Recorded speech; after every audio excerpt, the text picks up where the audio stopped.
चुड़ैल की फ्री गुड़ियाएँ। एक हीरापुर नाम का छोटा सा गांव था जहां पर लोग अपनी छोटी बच्चियों को सारे खिलौने खरीद देते थे सिवाय गुड़िया के। तो ऐसा क्या हुआ था हीरापुर के लोगों के साथ कि उन्होंने सबकी प्यारी प्यारी इतनी अच्छी गुड़ियाएँ खरीदना ही बंद कर दिया। आइए देखते हैं।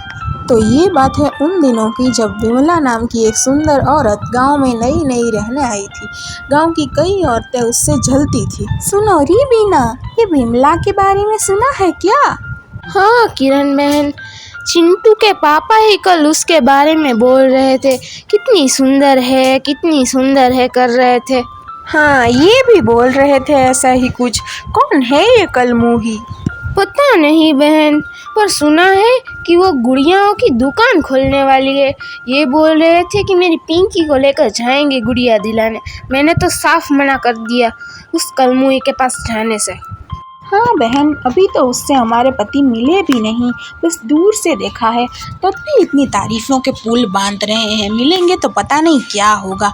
मैं भी इन्हें ना जाने दूंगी। हाँ, दोनों सहेलियां ऐसी बात करके अपने अपने घर चली जाती हैं और बीना के घर पर उसकी छोटी बेटी पिंकी गुड़िया खरीदने की जिद करने लगती है और नाराज होकर बैठ जाती है। पिंकी बेटा, खाना खा लो, आओ खाना खा लो।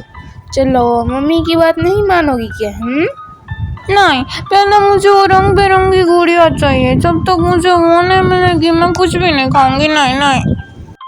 अरे बेटा, जिद नहीं करते, तुम अच्छी बच्ची हो ना। चलो खाना खा लो। नहीं, गुड़िया गुड़िया गुड़िया, बस जब तक गुड़िया नहीं मिलेगी मैं कुछ भी नहीं खाऊंगी। पिंकी को ऐसे जिद करता देख बीना उसे मनाने के लिए मजबूरन गुड़िया दिलाने के लिए हाँ कर देती है। हाँ ठीक है, पर अभी तो बहुत रात हो गई है और गांव की नई गुड़ियाओं की दुकान भी कल से खुलने वाली है, तो तुम कल ही गुड़िया ले लेना। हाँ मम्मी, थैंक यू। फिर पिंकी मान जाती है और खाना खा लेती है। तो वहीं दूसरी तरफ किरण के घर पे भी किरण और उसका पति शामू विमला के बारे में ही बातें कर रहे थे। हमारी भाग्यवान, तुम्हें घूमने जाना था ना। चलो तुम्हें नई गांव की गुड़ियाओं की दुकान पे ले चलते हैं कल सुबह। क्या बोलती हो? गुड़िया की दुकान में कोई छोटी बच्ची हूँ क्या जो मैं गुड़ियाओं से खेलूंगी? हाँ, सब पता है क्यों जाना है वहाँ।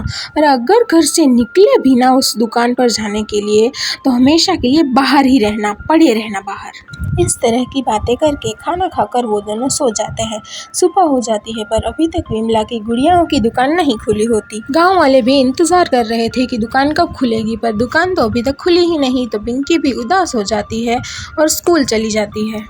और जब वो दोनों वापस आ रही होती हैं तब उन्हें वो गुड़िया की दुकान दिखती है जो खुली हुई थी और उसके अंदर विमला थी और वो कह रही थी, चलो चलो गुड़िया ले लो, पहले दिन है इसलिए फ्री में गुड़िया, सबके लिए फ्री में गुड़िया। विमला की ऐसी बात सुनकर पिंकी और रिया फटाफट से उसकी दुकान पर चली जाती है और सुंदर सुंदर गुड़ियाएं देखने लगती है। हरी, नीली, रंग बेरंगी, सुनहरी, काली, सफ़ेद, कितनी सारी अच्छी अच्छी गुड़ियाएं उसकी दुकान पर रखी थी। उन गुड़ियाओं को देखकर पिंकी बोलती है, अरे वाह आंटी, आपके पास तो कितनी सारी सुंदर सुंदर डॉल्स हैं, मेरे पास तो एक भी नहीं है। कि तभी रिया भी बोल पड़ती है, हाँ कितनी अच्छी है ये सब, मेरा तो सभी को ले जाने का मन कर रहा है।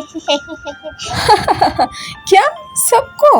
अरे बेटा, सब थोड़ी तुम साथ ले जाओगी, सबके साथ थोड़ी खेल पाओगी। एक एक करके ले जाना। अभी तो सिर्फ तुम्हें जो चाहिए वो एक ही ले लो। ठीक है आंटी, मुझे वो रंग बेरंगी ड्रेस वाली जो है ना गुड़िया वो दे दीजिए। हाँ, और मुझे वो सुनहरी ड्रेस वाली दे दीजिए आंटी। हाँ हाँ बिल्कुल, ये लो, ले जाओ और खूब खेलो। हाँ, ऐसा कहकर विमला उन दोनों को गुड़ियाएं दे देती है और वो दोनों गुड़ियाएं लेकर खुश होते हुए अपने घर चली जाती हैं और घर पहुंचकर कपड़े बदलकर गुड़ियाओं से खेलने लगती है। तो वहीं दूसरी तरफ विमला, जो कि असल में एक चुड़ैल होती है, वो दुकान बंद कर देती है और डरावनी डरावनी आवाजें निकालने लगती है।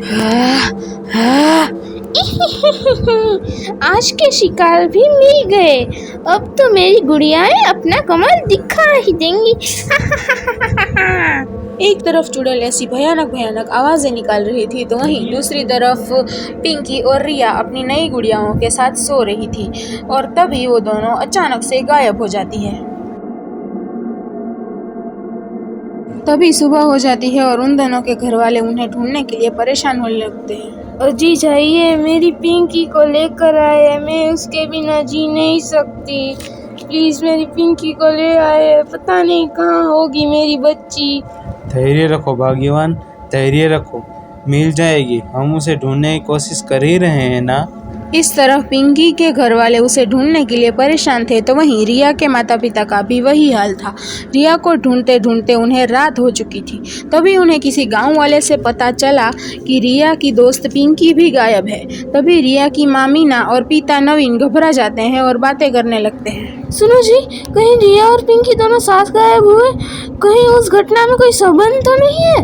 हाँ मीना, मुझे भी ऐसा ही लगता है कि कुछ तो कड़ी है इन दोनों के गायब होने के बीच। मीना, मैं क्या कहता हूँ, हमें पिंकी घर जाके देखना चाहिए। हाँ सही कहते हो जी, चलिए।